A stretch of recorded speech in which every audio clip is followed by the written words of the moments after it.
Hello, my name is Kiran Joni. This is the fourth in the introduction series of the ISOLOOP framework. In the last session, we were looking at the nature of entrepreneurial complexity. In this session, we will be looking at the problems and limitations of contemporary entrepreneurship thinking space. Here, we will be continuing our exploration of the framework with a closer look at the major entrepreneurship prescriptive models. The last session can be summarized with 3 points. The first key point to understand is that entrepreneurship is an open, complex adaptive system. It is an open system and it is an indivisible process. The second key point is that complex adaptive systems like entrepreneurship are extremely context sensitive. Every context is unique. This fact was acknowledged by both scholars working in entrepreneurship theory and also in entrepreneurship education. The third key point to remember is that we cannot know the causal structures in a complex adaptive system, or we cannot know the nature of the system beforehand when it comes to complexity. We can only know the current dispositional propensities. Now, if entrepreneurship is an open, complex adaptive system, if entrepreneurship is extremely context sensitive, and if we cannot know the nature of the context beforehand, if we can only know the current dispositional propensities, this means entrepreneurial nature and context cannot be known a priori. It is irreducible. It cannot be just about opportunity discovery or opportunity creation alone. It cannot be reduced into some kind of judgment happening in the cognitive domain either. It cannot also be reduced into some kind of interpretivism. According to Hermann Hacken, there is no external sculpture who prescribes the shape or function of these systems. Furthermore, we are dealing with open systems. Their functions or shape is maintained by an in and outflux of energy, matter, or information. Now, if entrepreneurship is an open, complex adaptive system with high level of emergence, if it is extremely context sensitive, entrepreneurial worldview shouldn't be about giving closed answers, fixed answers, as in the case of opportunity discovery perspective or opportunity creation perspective or judgment-based view or interpretivism. It should be about open questions, as in the case of external enablers framework or opportunities as propensities by Ramaglu and Sang. It should also be about action. What can we do about it? That is also a very important aspect, as in the case of the artifact-centered design perspective. Now, with that understanding, let us have a look into prescriptive models in the domain of entrepreneurship. In the first look itself, we can see some patterns here. There exist planning-based methods. There exist lean and scientific thinking-based methods. There are design perspective-based methods. And also there exist models like effectuation and bricolage, which I categorize as micro-contextual models. Now, let us have a look into some of the problems and limitations of these perspectives or prescriptive models. The first key issue is ignoring context. In the previous session, we observed the idea that in a complex adaptive system like entrepreneurship, the nature of the system is extremely context sensitive. It cannot be known a priori. Rigid models and methods assume otherwise and encourages us to look at the world based on tunnel vision provided by the model's frame itself. It is like providing with glasses, and through the frame of the glasses, we are forced to view the world. It is also similar to the idea of the shoe coming before the leg, in which we are forced to trim or cut the foot to fit the shoe. I believe even the micro-contextual models are problematic in the sense that it assumes to have a separate category of entrepreneurial life, which is different and segregated from human life, relationship, family, country, culture, etc., which goes against a complex systems perspective. The second key point is a truism. That is, these models and methods lacks evolvability. They are not designed to change. Now, because we are living in a dynamically evolving world, and also because we are dealing with a high dynamic domain like entrepreneurship, it is necessary that models are evolvable.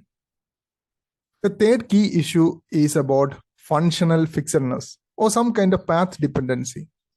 Functional fixedness is an inability to use an object in more ways than it is traditionally intended to be used. I'm trying to send the idea of a path-dependent system that refuses to change, that needs to include the artifacts that might be outdated. So definitely, when we look into prescriptive models, we can see some patterns here. We assume that business plan or lean thinking must be a necessary part of our design solutions. That is why it acts like a persistent path-dependent system, like the QWERTY keyboards. The fourth key problem dimension is possessive individualism, I will argue.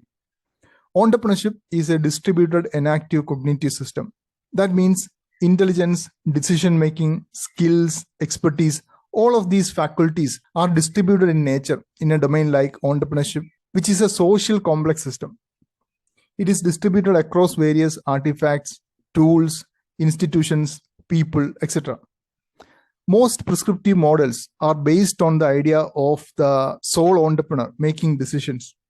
This relates to the idea of possessive individualism, which is the assumption that capacities, beliefs, desires, etc. are possessions of an individual. So it is not distributed in nature. That's an assumption that is default in most of these prescriptive solutions. This is problematic in the sense that it gives a wrong idea about the world in which we are living. The fifth key point is about local optimization and boundary rationality. I argue that most of the existing entrepreneurship models reinforce and augment boundary rationality and local search behavior. They are optimized for local search behavior in which they may make entrepreneurs more susceptible to being blinded by their own boundary rationality. For example, Steve Blank argues that he invented the customer development process for visionaries who already have products and now need to find customers and markets. So this basically means that if somebody holds a boundary rationality, a kind of limited view, prescriptive solutions reinforce boundary rationality. The next key point is about agency hijack. I argue that most of the popular prescriptive models have agency of their own, and most of them are designed to hijack entrepreneurial agency by providing a model-centric view of the world. This can result in developing commitment to one-size-fits-all models that may result in agents' evolutionary learning and adaptive potential being seriously compromised. In the practical sense, the models take control of entrepreneurs' agency by prescribing things to do and think. It is suggestive of what to see, what to do, and what not to do, etc. And the final point is that most of these prescriptive models are exclusionary. They exclude others by omission or prescription in most cases. In complexity and evolution, heterogeneity is an asset. The more the relevant elements of variation present in a system, the more resilient and evolvable the system will become. Despite that, most models are proposed as solutions for problems of the existing one. It is often pitched as better than the previous one. For example, planning versus lean startup. Now, this goes against this idea of instrumentalism, possibility of using all of these models together or keeping all of these models in our box. That means all of these prescriptive solutions are useful in some context or another. It might be useful in one context, and some of these models might be useful in another context. Instead of excluding these ideas in favor of a hammer, which is supposedly perfect, we keep all of these prescriptive models in a box. All of these are instruments. We should be keeping it, cultivating the diversity. Now, until now, we were looking at some of the key issues with contemporary entrepreneurship thinking space. If we are designing for a complex domain like entrepreneurship, it is not just enough to look for problems of contemporary thinking space. It is also necessary to have a look at what are we lacking in these design solutions and what should be in a complexity-friendly design solution. So let us have a look into some of the key features that are necessary for a complexity-friendly design solution. First of all, there should be a right worldview. If the worldview is reductive and narrow, the design solution will reflect that worldview. Secondly, a complexity-friendly design solution must acknowledge and promote self-organization, which is a core foundation of the ISO Loop framework also. It should promote exploration.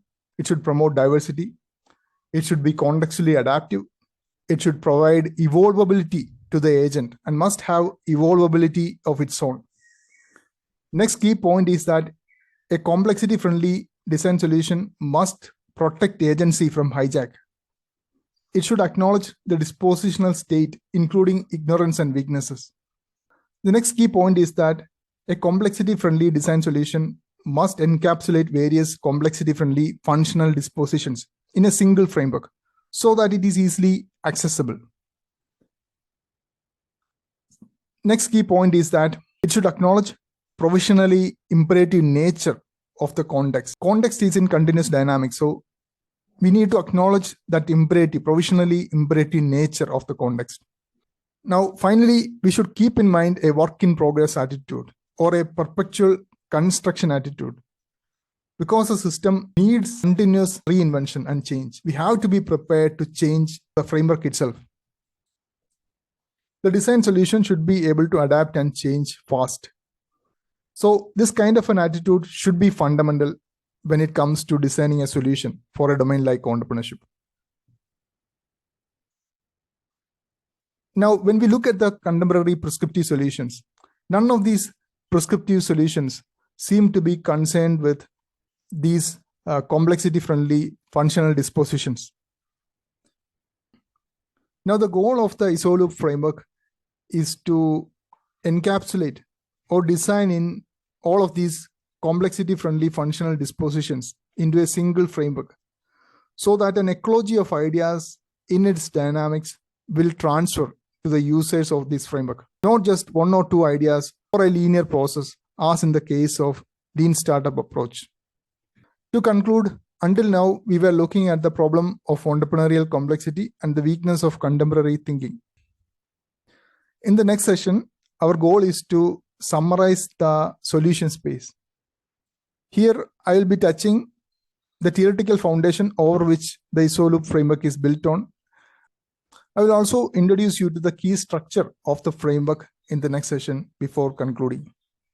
So see you soon in the next video.